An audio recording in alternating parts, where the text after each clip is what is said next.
Hello everyone, আশা করি আপনারা ভালো আছেন। আমি ভালো আছি। তো আজ আমরা ঘুরতে যাচ্ছি সেতুন মসজিদ উদ্দেশ্যে। তো সামনের সপ্তাহে ট্রিটের কথা মনে ছিল, ঠিক আছে, কারণ ট্রিটটা নেওয়ার জন্য আমরা আবার নাকটা দিয়ে আসছি। সবাই সামনের সপ্তাহে সবাই আমাকে দেখে দেখে খাইছিল, তো আজকের ট্রিটটা আমি নেওয়ার জন্য আসছি। এই যে দেখেন এই ব্যক্তিগুলা, এই যে ব্যক্তি সেদিন আজ দেখায় দেখায় খাইছে, তো আজ সে ট্রিটটা আমাকে দিবে, ঠিক আছে। এই যে আরেক ব্যক্তি আছে, আরে ভাই একটু দেখে নেন, সেদিন কিন্তু সেইভাবে খাইছিল।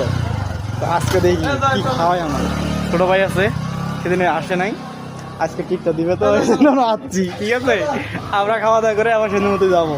কি খাও বন্ধু? হাই দাও, হাই দাও, হাই দাও। ট্রিট ট্রিট দিবা না তুমি? ট্রিট চলো, এই যে আমরা ভিতরে এসে গেছি, আমরা এখন ঢুকবো। এখন এই বন্ধুর মানি ব্যাগ খালি করবো, ঠিক আছে, মানি ব্যাগ খালি করবো আজ। হ্যাঁ, যাই হোক, অনেক অনেক ধন্যবাদ সজীব কথাটা রাখার জন্যে। ওকে, ট্রিট দেওয়ার জন্য, ট্রিট দেওয়ার জন্য যাই, ধন্যবাদ ধন্যবাদ। ট্রিট দেওয়ার জন্য। ওকে, কিরে জয়, কেমন লাগতেছে? কয় প্লেট খাবি সজীব? এটা সম্পূর্ণ খাইতে পারবি? আচ্ছা হইল বেড, আচ্ছা যদি খাইতে পাই হবে, সমস্যা নেই।